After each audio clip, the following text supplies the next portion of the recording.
Hello and welcome to Dear Hank and John. Or as we like to call it, Dear Charlie and Jimmy and Hank.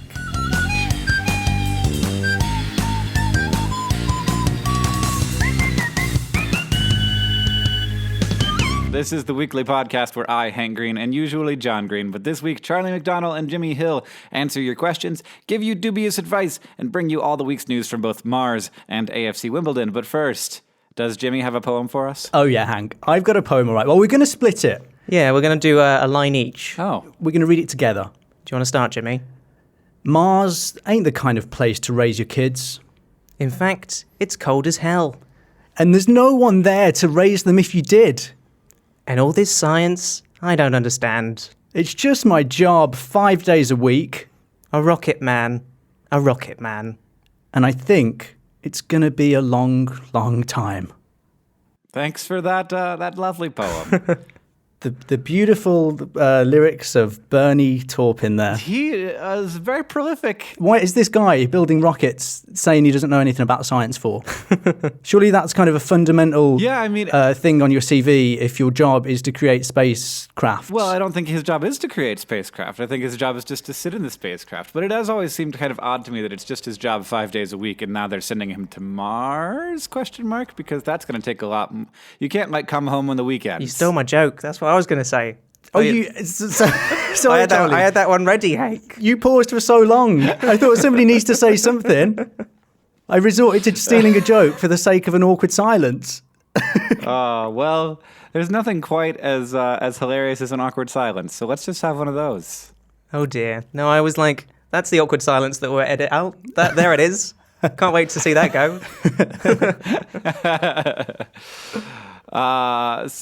For everybody who doesn't know, Charlie and Jimmy have both been making YouTube videos for a long time. When did you guys start each? Oh, wow. I started back in 2007, I think, late 2007.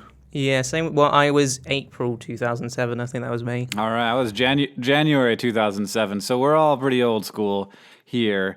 And you guys, we are now all three of us working together on a show, but you are the hosts of it. I'm only very behind the scenes, called Serial Time, which happens every morning. What's up with Serial Time? Are you at the Serial Time studios now? We are, absolutely. We're recording with the very fancy microphones we use on Serial Time. And just to say, Hank, you are always with us in spirit. You know, you might not be with us in the studio, but you're constantly in our minds and in our heart whenever we record. We have a picture of you just above the lens of the camera. Yeah. So that we can always look at you and be reminded where the money came from. That's not a real thing, is it? No, but we might do that now, now that I've said it. Okay, do it now. I'm going to come to England sometime in the next year, and I'm going to be on Serial Time, and I want to see myself above the camera lens. Okay, sure. That. We'll get like a huge 6-foot oil painting commissioned.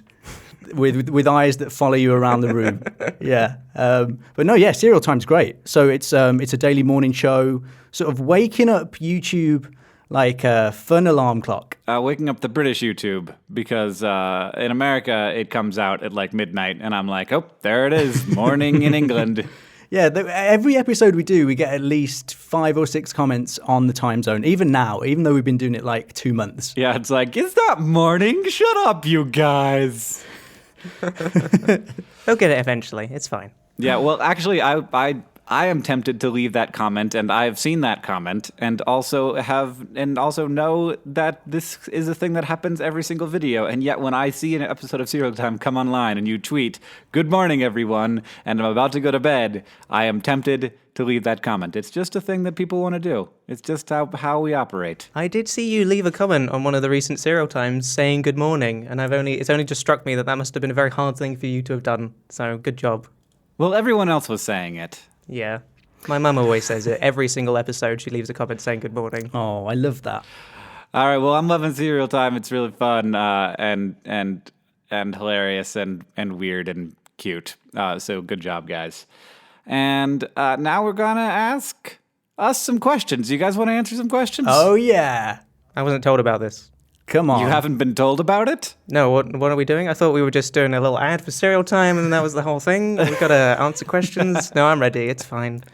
Just All right, trying Haley to inject some of that old comedy. Charlie right into this. refuses That to was answer good. questions. It's one of his rules. You liked can't it. make eye contact with Charlie. You can't ask Charlie a question. He's like the Queen. You also have to curtsy when you meet him for the first time. Well, luckily I did that, but just because I was super feeling awkward. There's nothing worse than an awkward curtsy, is there? It's that. It's an awkward movement at the best of times. I appreciated it all the same. Did you actually curtsy when we met? I can't remember.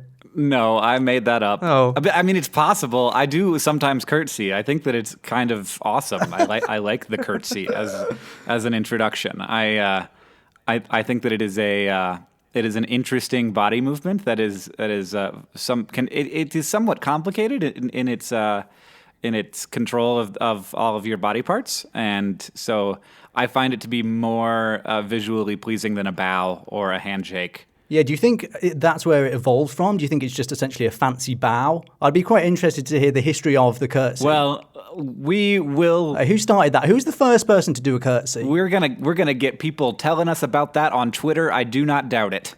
Oh, I cannot wait. I cannot wait. It's at cool-like and at @high_Jimmy and at Hank Green. So let us know, what's the history of the curtsy? Shall I do the first question? Yeah, do the first question.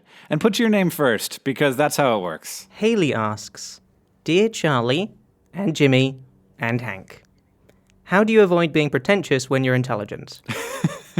This is a really hard one. Well, I first want to say that pretentious might not have the exact definition that you think. Pretentious is like trying to look important or trying to look intelligent, and often more intelligent or important than you actually are. So how do you avoid looking pretentious while you're intelligent? Maybe is both the question you wanted to ask and also a really good way of illustrating how to look pretentious, which is what I just did by correcting your grammar on that question. Yeah, I mean, so pretentious is kind of the same. It's like having a delusion of grandeur, isn't it? So I'd say if you are genuinely quite knowledgeable about a topic and you're speaking about it sincerely and passionately, no one will ever see that as pretentious because it's coming from an honest place. You'll only come across as pretentious if you're trying to make out that you're cleverer than you actually are. Like you're just trying to sound smart for the sake of sounding smart when actually you don't know what you're talking about. Well, I don't know that I agree. I feel like you can sometimes be honestly smart, like just really, really smart, and then other people can see you, and if they don't know what you're saying, they can sometimes be like, he's just a bit pretentious, isn't he? Because it is both things. It's both, not actually having the actual insight and trying to pretend that you have, but it's also just a perception that people have of you. Well, what I tend to do, if I have a fact that I want to get across, I always kind of try and preface it with some kind of, I don't know this for sure, and the universe is a confusing place, and who knows really what time is, but here's this thing. I always try and slip like a vibe of that into whenever I'm putting across a fact, like here's something that I found out, kind of separate it from me.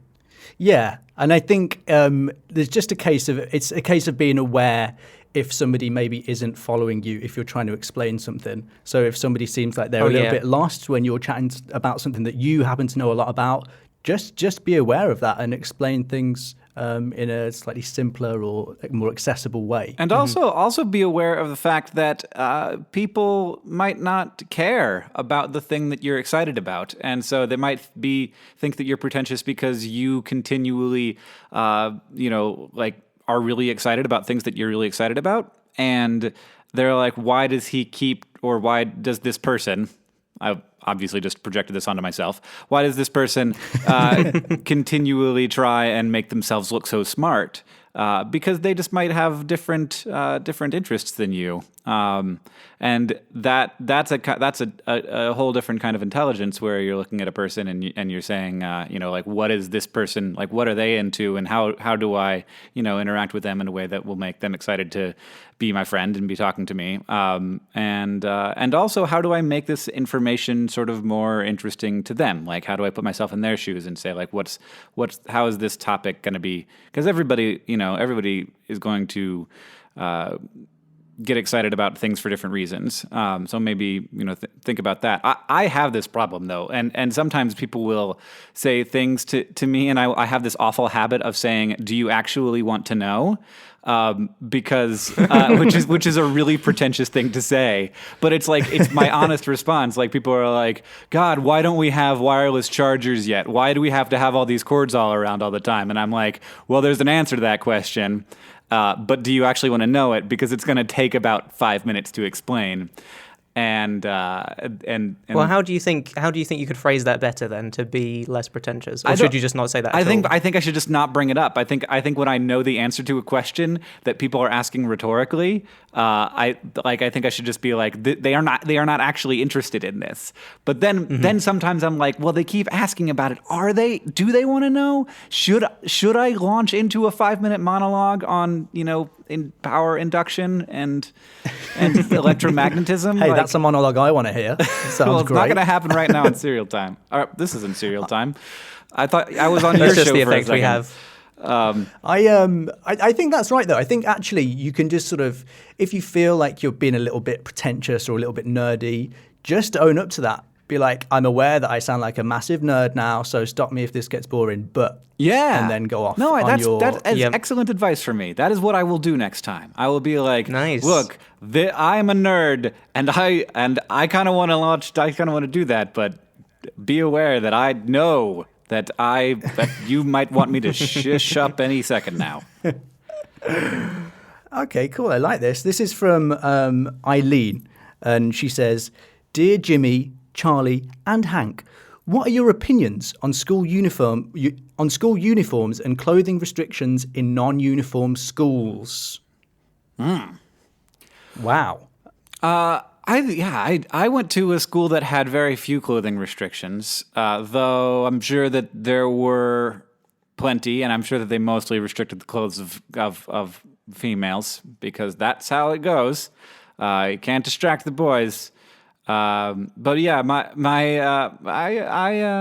did you guys have school uniforms? Yeah, I when I was younger, I can remember watching American teen movies and always being baffled by this idea that in America you can go to school wearing trainers and jeans. And really jealous. Yeah, I had school uniforms as well. I also went to an all-boys school, so I didn't ever experience any kind of restrictions that were put on girls. It was just restrictions on dudes. Yeah. Did you have a smart uniform, Jimmy? Yeah, it was quite smart. We wore a tie. In fact, I think the last time I wore a tie in life was because I had to at school. That's the only time it's ever happened. But I quite liked it because it meant that you never had to think about what you wanted to wear for school. And everyone was kind of on the same level. I think the reason the uniform thing is a thing in the UK is because it's supposedly... It gets rid of any class barriers because everyone's dressed the same. You can't tell which kids are less well off than other kids, which I quite like because it was always quite stressful when we had non-uniform days and you had to think of something cool to wear to school because there's a huge deal around it. So we'd maybe have one day of the year where for charity you could come into school wearing your cool sports top or a baseball cap. Yeah. And I always found that quite stressful. It's I don't know what to wear. I need to make a good impression. Oh, God. I feel and I think this comes from if you go to school every day wearing a uniform, the one day of the year where you don't have to do that kind of becomes you want to treat it like it's a free day because you're kind of used to wearing those clothes on the weekends. So I feel less work happens, less work tends to happen on those days where you can just wear whatever you want. But I assume that if you do wear whatever you want every single day of the week, that doesn't happen. That's my guess anyway.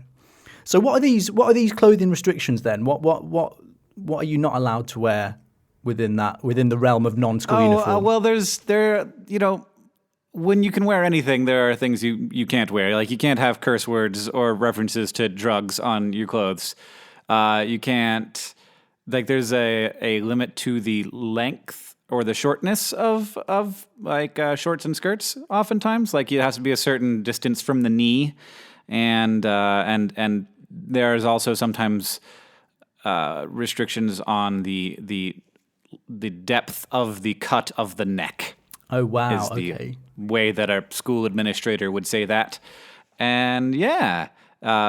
Wait, so is there a teacher wandering around with a ruler then and just making sure that come here, no, that's a centimetre out, go home. Wow. To me, I am in favor of allowing people to express themselves and identify and create their identities in whatever ways they can. That doesn't seem to be a negative thing to allow people to do. But I do totally understand where you guys are coming from, where, you sort of like erase that very common and very difficult to ignore class distinction.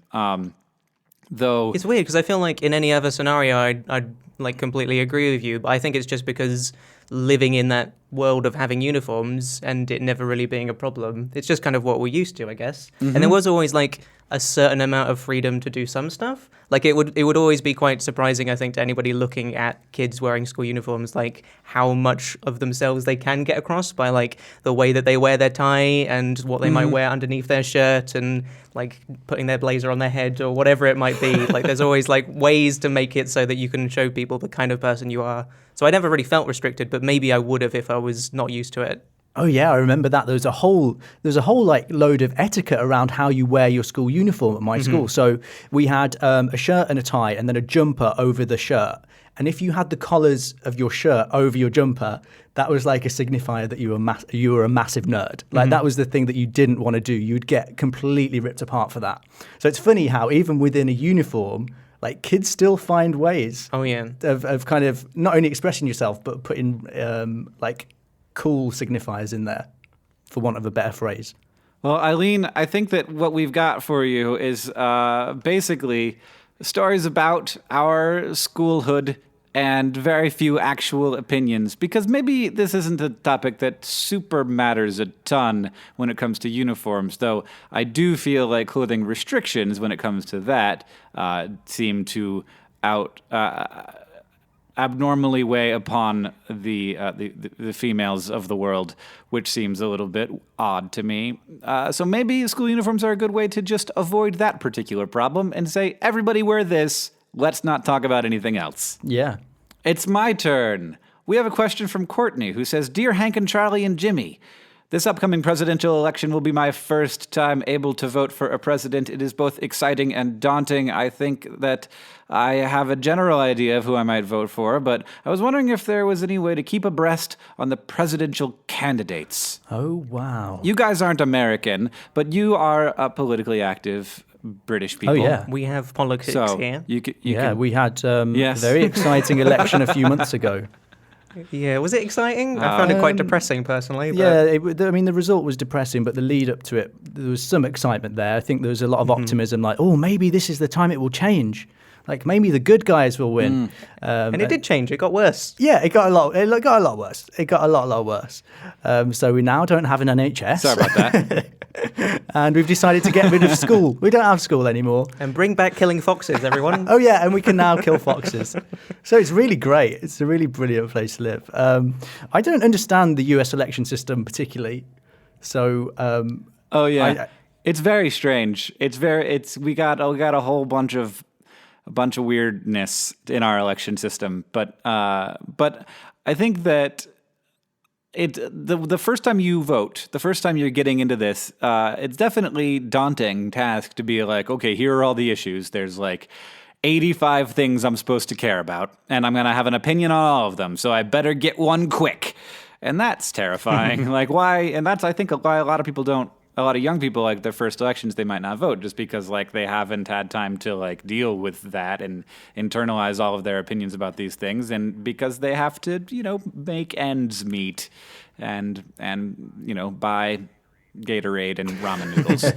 So there are places though. There's this website called, I think it's called isidewith.com, which sort of walks you through all of the issues. And it's like, what do you think about gun control? What do you think about bombing other countries? What do you think about healthcare? And sort of just based on who you are and what you think, it will then not only it walks you a little bit through the issues themselves and like the different perspectives people have on them. And then it tells you who you are most aligned with politically in terms of the current field of presidential candidates, which I did and found very accurate. So That's really cool. That sounds really, really great. I think there's a similar app for UK stuff as well, which I used this year, and it worked pretty well. But I guess it's just like sort of learning about any new thing, isn't it? You just need to go away, do a little bit of research, try not to be overwhelmed by it all, because it is quite like a clunky, complicated thing, and it's like it almost feels like quite a scary decision to make, like to choose the political party or person you want to align yourself with. So just try not to be overwhelmed by that, and just try your best to form an independent opinion and not be too swayed by friends or family members or stuff that people say on Twitter. Yeah, on that point of just feeling like you feel like you have to care about absolutely everything all of a sudden, when I first started, like it was my first time to vote, what I did do is I just like looked to see what the things were that were most important to me. And that's what I use as my kind of benchmark for the figuring out the kind of parties that I might be interested in. But I mean, that in itself is quite hard, isn't it? Because you sort of have to decide which issues you care most about. Like, do I care most about NHS, or like, should education be the thing? I did always find instinctively that there was at least one thing that was like, oh yeah, but this, I obviously really care about that. So if you can find whatever that thing is, if you can just sort of trust your gut of, oh yeah, that thing, education, actually, yeah, that's the thing I really care about, then maybe just veer around that area and see what everyone's policies are on education. Yeah, and just don't vote for one of the bad ones. Yeah, just make sure you don't ruin your country. Yeah, it's as simple as that, really.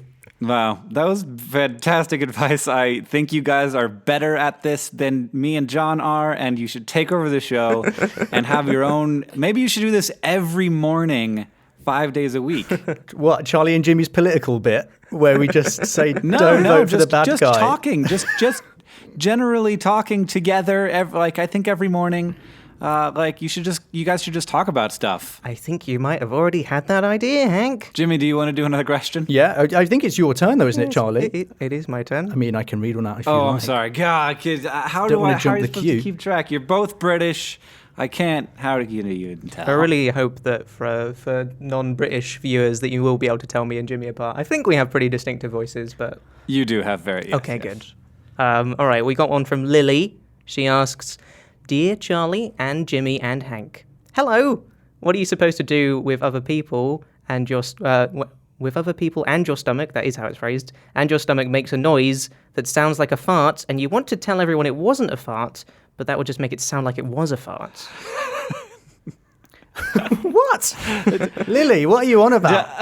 What? Your stomach makes a noise and it sounds like a fart, and you want to say that wasn't a fart, but as soon as you say that wasn't a fart, okay, so everyone's like, it was a fart, that wasn't it? Lily's stomach is making fart noises, essentially. Yes, and That's what we need to she deal wants with. to know what to do about it.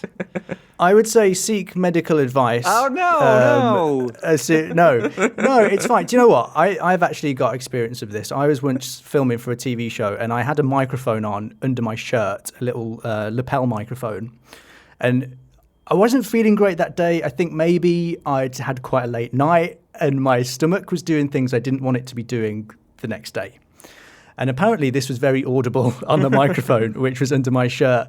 So embarrassingly, in front of a whole crew, a whole room full of people, proper professional people with cameras and lights, had to stop filming until my stomach stopped making these noises because it was ruining the filming. It was so embarrassing. So I totally feel your pain, Lily, and you kind of just have to laugh it off like any embarrassing thing. Yeah.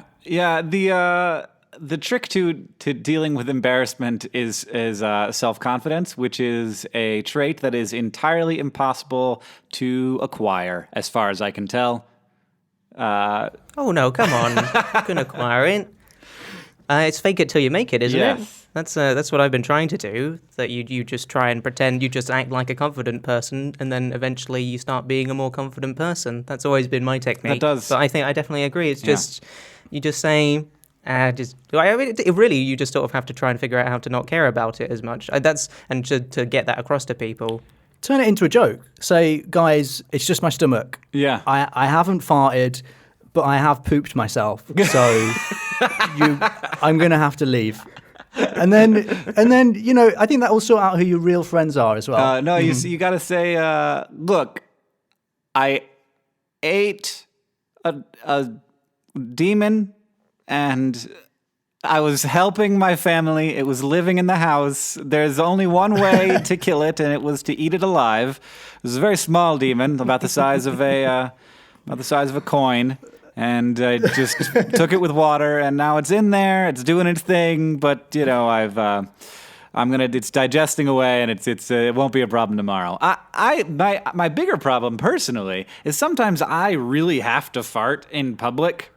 And it's just not gonna not happen, and so even sometimes you have to be like, look, you know what? I have to be like that old guy who just doesn't care anymore, and it's just like, and then that's. Do you not like make an event of it before it happens? That's what I do sometimes. Oh, that's a good idea. I build everyone up to it before it comes. Just like quiet in the room to make sure everyone can hear it. Comes out, and then we try to move on. Right, so tiny little drum roll, and then that's the crescendo. Yeah, I do that a lot. Oh my God, I love it. Well, I feel like we've got some really good advice all around here. That's good. Yeah, there you go, Lily. All right, so Catherine asks, she says, Dear Jimmy, Charlie, and Hank, I'm coming up on the 1-year anniversary of starting my first full-time job. I'm enjoying it, and I've learned a ton so far, and I'm planning to stay for a while longer, but also trying to think proactively about my future. Do you have any advice for developing an early career, making adult decisions about when and where to move, or how to go about looking for new opportunities? I'm also curious on how one decides when to go back to school and get a grad degree. Oh, wow. There's a lot in there, Catherine. Yeah. I mean, that's life, isn't it? That is life in a question. It's hard. How do you make decisions about big important things? It's really, really hard, and I feel like I haven't lived a lot of this stuff myself. Like I came straight out of school, went into making YouTube videos, never had to think about getting a graduate's degree, never had to. Yeah, I feel like I have to sit this one out because I would be having more trouble than you are, Catherine, right now. I think, yeah, I can totally see how it's really easy to get trapped in full-time employment, because when somebody starts paying you money every month to do a thing, it's quite easy to get used to that. Even if you don't necessarily enjoy the job, the money thing is quite nice, especially if you've not had that before. So I guess it's just about, I don't know, maybe looking at where you want to be, kind of your dream job, your dream life scenario, seeing other people who are in similar positions to that, and maybe looking at how they got there and following a similar route to them. I don't know. If you have a job that doesn't look to you like this job is going to lead to better jobs within the same company, or you continuing to develop your skills and continuing to do different cool things that excite or interest you, then you probably do want to be looking around, at least semi-actively, at like things that your friends are doing, things that if you've been through college already, things that your people who graduated around the same time as you are doing, and being open to that. There's nothing wrong with looking for other jobs if while you have a job. That is a totally normal thing, and you shouldn't be devoting like tons and tons of time to that just because you probably don't have that time to devote, and you should also have a life and enjoy things. But yeah, I think it's totally normal, and I expect, when I have employees that I feel like they are being underutilized, I expect them to be looking for other jobs. And also as an employer, I think that it's my responsibility to make sure that they aren't being underutilized at the company. So if I have an opportunity for them to advance and to be doing something more interesting than their current job, then I feel like that's my responsibility. And if I don't do that, then I should expect that they will eventually leave. And that's one reason why I when I look at the people I've got working for me, I'm like, I need to make sure that this person in particular, we find something for them that's more interesting or less awful than their current job. And then they will not leave and go away and not be working for me anymore. So, I think that there's a lot to be said for being really good at the job you're in right now, because that will affect, you will get better recommendations from your current employer, and it will also potentially lead to getting promoted at your current position, whatever that position is. And yeah, so I definitely don't just think like this job is a full-time job and like it's just the money. It's always good to be thinking about how you can do your job really well. And I think that has, in my life at least, led to more personal satisfaction when I'm not thinking about it as just a paycheck. I'm actually thinking about it as like, this is part of my life and I'm spending a lot of time doing this. So I should be doing it. I should be believing in it and doing the best job I can, even if it's not a job that I particularly love or I think will lead me to my ultimate dream.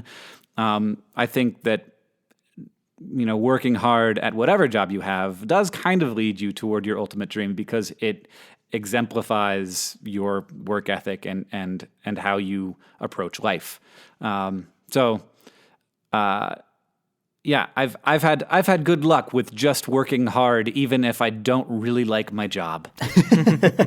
Yeah, and I think when you reach that point where you not only don't like a job, but maybe even if you do like a job, but feel like you're not really getting anything out of it, then maybe that's a clue that it's time to move on. Yeah. Like if you're not getting anything out of this anymore, if you're not developing with it, then it's like, well, what's the point? Yeah, and you can absolutely. I encourage you to talk to your supervisor, your manager, your boss about that because when I like that when people come to me and they say like, look, I feel like I could be doing more interesting things, and here are some of the more interesting things I think I could be doing.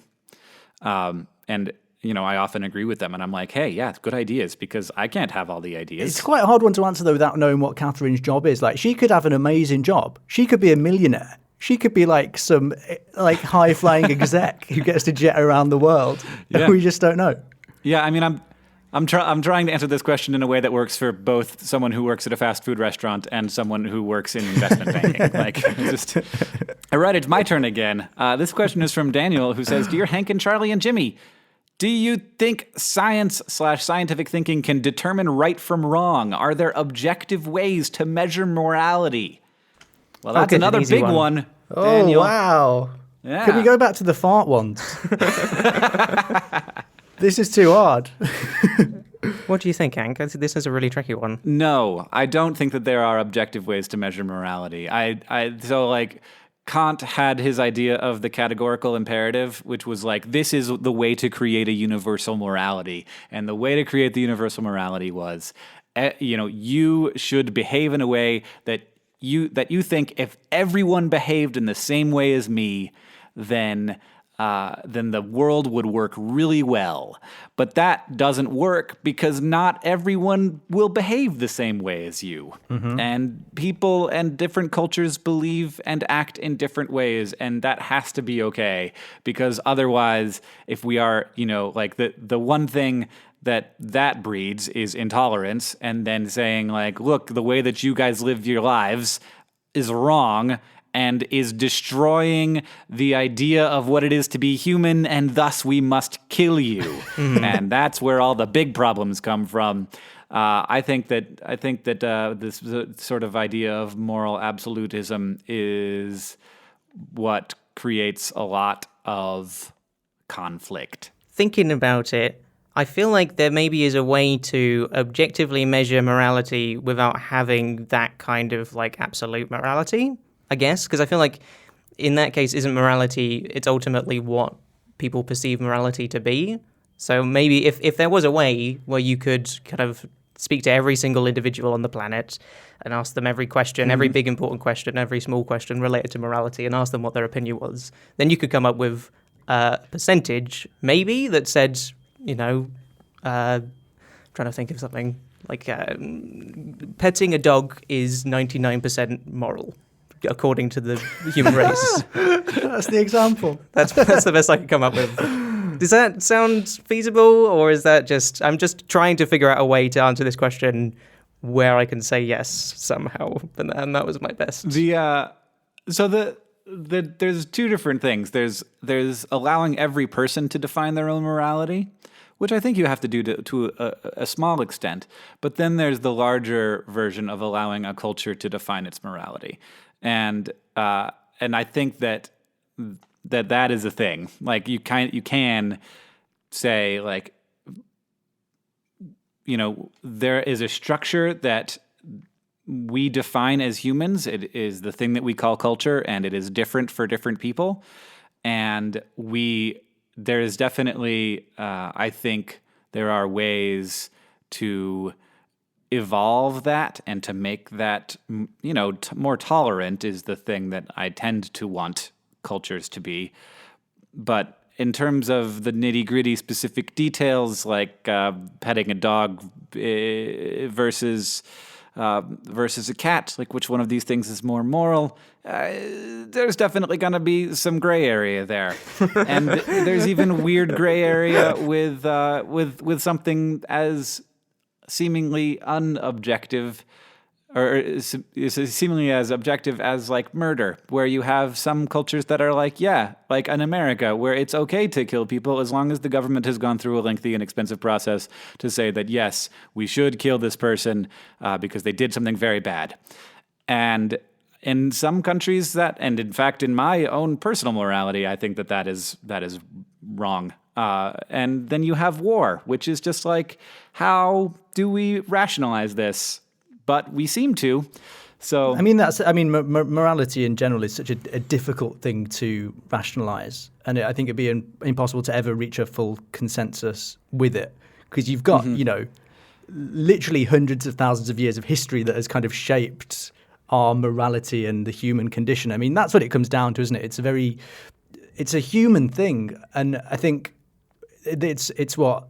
If we could reach a full consensus, we'd become a bit more robotic as a society. Yeah, and I like the idea that we change and we evolve and hopefully we head in good directions. And I think there's also a thing here that is the desire to scientifically be able to say everything. And there are just some things that we cannot scientifically talk about. Like there are some questions that science isn't supposed to answer. Science isn't designed to answer. Things like, what is the difference between right and wrong? Which, I think that's a human question that every human has to decide, and then collectively a culture decides, and then collectively the cultures join together and decide for the world. And I think that greater stability will be had if we have some standardization there, and that standardization involves tolerance of other cultures and other people. It's impossible to say. Mm-hmm. I've got an even trickier question here. Angela asks, "Dear Charlie and Hank and Jimmy, what were your best and worst subjects when you were at high school?" Oh. Whoa. Yeah. The big questions here. Wowza. I really liked art. You were into art? Really into art. Yeah, I was into art. I've kind of blocked the whole of school out. I actually really enjoy it, so I've decided to forget about it. I put this question in the notes, and I can't really remember. I why aren't my report cards searchable on Google so I could look this up? Oh God, imagine! I don't want my report cards out there. I remember that I was terrible at sport. That was definitely my worst subject at school. I was the kid who would always have some made-up ailment that would stop me playing tennis or whatever it was. Yeah, I always had a note. Sport was just horrible. I mean, my memories of sport at school were just cold, wet, grey days on a frozen rugby field, having a ball thrown at me. I did that terrible thing where as soon as I realized I wasn't amazing at it, I pretty much gave up. My first, when I first went to secondary school, I was like, I'm going to do sport and it's going to be great. And I tried to play rugby and I tried out for the team and I got in the second team. So I didn't get in the first team. And then I was like, and then I just never was interested in sports again. That makes a lot of sense. Like since I've got to know you better through working on Serial Time quite closely, like we hang out like at least 2 or 3 times a week, you're actually secretly quite competitive. Oh, I'm very, well, it's not a secret anymore, but yeah, it's out there. I am competitive. I just don't like to make a point of it. I don't like to make a point of it when we're actually competing. Yeah, and it's not in a horrible way. Like it's not in a really gross, like kind of soccer mom type way. Yeah. It's like it's something that's there. I just like winning, and no, I think what it is I just find myself getting really embarrassed when I lose. That's really what it is. Okay. Were you kind of the kid who if he was losing the race, would just throw themselves down and like pretend to have a knee injury? I was usually like, it still happens right now. Like if I try and play a board game with people and I'm on like a team and I can't quite figure out the answer to give the like playing Pictionary and it's not quite going well, I would just be like mortified, like so horribly embarrassed. I would just like not have a good time at all. So that's me. Inside Charlie McDonald. I liked art. I didn't like PE. That sounds about right, really. Oh, yeah. Sorry, go on, Hank. I can't remember. I definitely did well. I don't think that I was good at memorizing stuff, which was most of American education. So I feel like I did well in most things. I didn't really ever get a C until college, but I do remember that I almost failed a class in landscape design. So like the placing of plants around a yard. What? That's not a real class, for the surely. beautification of a home or a business. What? And I almost failed that class because I skipped it too many times. But I had a freak out. And I screamed and I kicked, and I stormed out of the classroom and I beat up a locker. And then the teacher was like, maybe we'll take a couple of these absentees off of your record. Whoa, wow. I'll just let you have the B. So Wow. I I would almost love failed that class to see- but I freaked out and it saved me. I would love to see you two play a board game together. That would be incredible. I think that there would certainly be tears, possibly violence. Have we not done that, Hank? And I feel I like don't it was think we fine. have ever played a board game. I feel like we played card games before. I feel like I played a card game with you at VidCon last year. But no. Really? Yeah. Well, What kind of obviously card it wasn't game? a big deal for you. Oh, we should though. We have the guys from Drunk Beer and Board Games. Drunk Beer and Board Games are going to be at VidCon this year. So maybe we could play with them. Do you drink, Charlie? I do, yeah. This is going back to, changing your what you think is moral to a certain extent. Obviously, drinking isn't sort of like a huge issue, but over the course of the last couple of years, I have started drinking. I was completely teetotal for a long time. Like, I was teetotal. I knew I was teetotal before I even was old enough to actually drink. Like, when I was 16, I was like, I am never going to drink. And that has changed. If you look very closely in Charlie's last 6 vlogs, he's completely drunk in every single one of them. He can barely stand up. That's not true. It's not true. Oh, shall we do another All right. question? This is our last question of the questions before we get to the news. This one's from Grace, who says, "Dear Hank and Charlie and Jimmy, my friend's little sister has a toy remote control car that started moving and lighting up on its own. They've had it for 5 years and the batteries haven't been changed since they got it. They got used to it and never had they got it used, and it never had a remote control. Recently, the headlights lit up and started moving a little forward and back." That's not what it says. They got it used, and it never had a remote control. Recently, the headlights lit up, and it started moving a little forward and backward. Any idea what might be happening? Charlie, is it a ghost? Yeah, exercise it. Yeah, exercise, not exercise. Exorcise. Exorcise. No, exercise it. Just give it a good workout. Wear it out, and then it will be once it's nice and tired, it will start moving. That's what I meant. That actually would work. Yeah, it could if you work. want to make it stop moving, you just keep it moving for long enough, or take the batteries out. Yeah, no, that would be it's definitely a ghost. I think we've established on this podcast that I actually did a little research on this question because I wanted to see if like radio transmissions from nearby things, whether that was radio controlled microphones or somebody's radio controlled airplane that might have a really strong transmitter, or a drone or something, might be making this thing move, this thing might be picking up those signals. So I that is possible. That is a thing that can happen. It is also possible that it just has a loose wire. But I did find in the first like this was not an uncommonly searched question, and in the first 3 responses there was a ghost bulletin board forum that was like, yes, it is probably a ghost. And I was like, wow, that they sure did have that answer, really ready to go. I like the idea of the undead just deciding to possess a remote control car.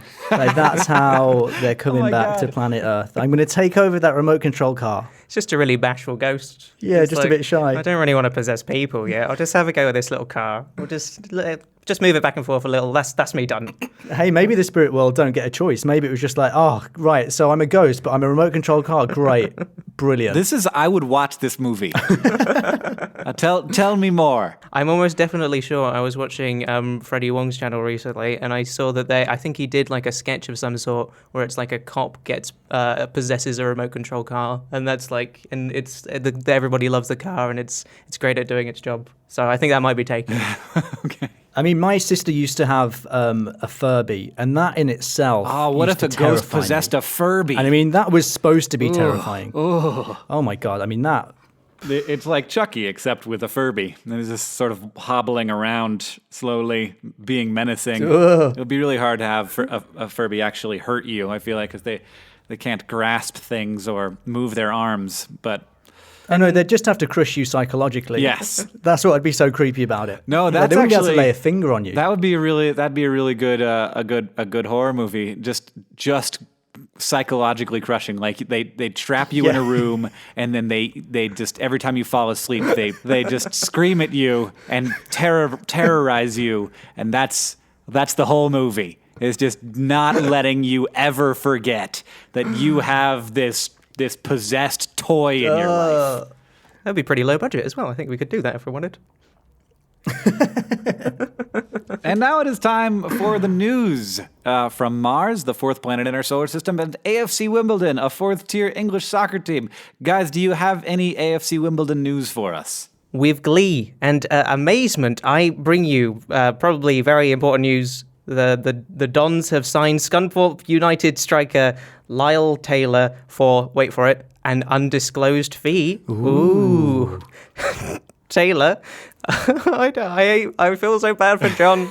I feel so bad. I feel like I initially wanted to do this with like genuine enthusiasm, because I feel like the best bit of like, you know, this whole news section is the fact that John is so actually excited about this football team that is so small. But it's too difficult. Yeah, Lyle Taylor, they hired him, undisclosed fee. He scored 4 times in 25 appearances last season. Whoa. Wow. 4 out of 25. Is that good in football? I don't know anything about football. It's amazing. It's incredible. I read that statistic. I didn't believe it.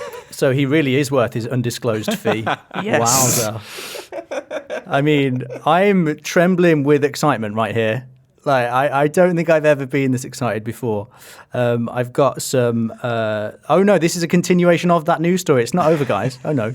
Neil Ardley, the manager of the Dons, said he was interested in Taylor because he has very good movement and technique. His finishing is very good, and he is also quick. Of course, I have no idea whether that's a big deal or not. It sounds impressive. I mean, that's literally the first thing that came up when we searched for AFC Wimbledon. So I think that means it's good.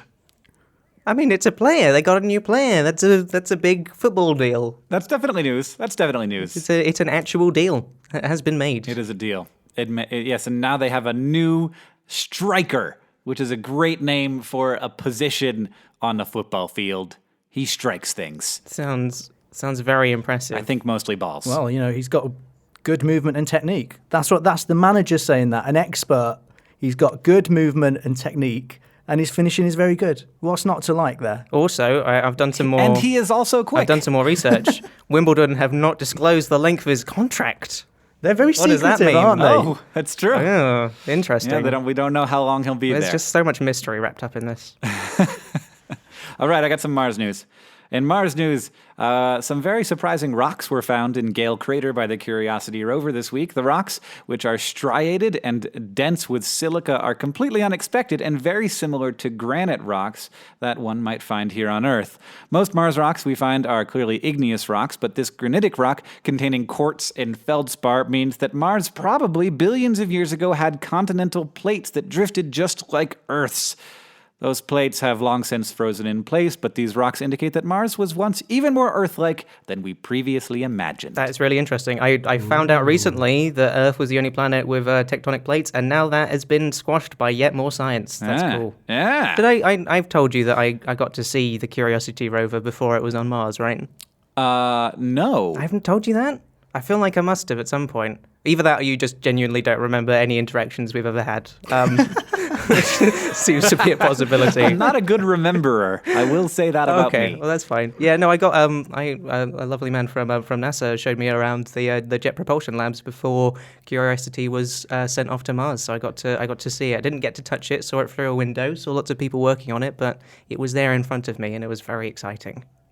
That's so big cool. thing. And no, they do not like you to touch things like that. I went and got to see some pieces of the James Webb Space Telescope, and they made me put on all kinds of special clothes.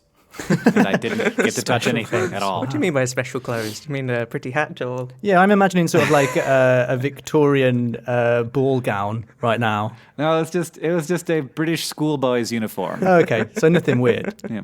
This blazer and a tie, and Sure. like, I put my collar on top of the blazer so that everyone knew I was a total nerd. I will say this about my experience at NASA, in the NASA Jet Propulsion Labs. The guy I met at NASA, I forget his name, and I feel bad about that, but he was so smart, and I spent like a good 80% of that trip just sort of nodding while he said stuff that just went completely over my head. He was so intelligent, and it was so hard to keep up with him, but I still found it awesome being there. That's how I felt with the surprising rocks that you've just read out, Hank. I had no idea about any of that. I didn't understand a word. I'm not really a geology guy either, so I didn't know most of what I just said. I just said the stuff that it said in the article that I was paraphrasing. I just love the idea that there are surprising rocks out there, that's a thing. I've never been surprised by a rock. In Montana, we have these things called erratics.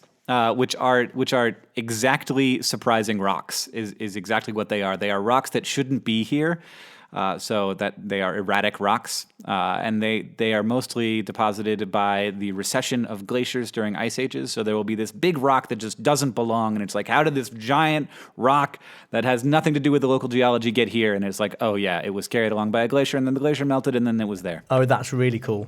That's cool. Yeah. Surprising rocks. Yeah, surprising rock. The new feature. And now in news from Surprising Rocks. All right. That is it for this episode of Dear Hank and John, without John, and guest hosted by the hosts of Serial Time, Charlie McDonnell and Jimmy Hill.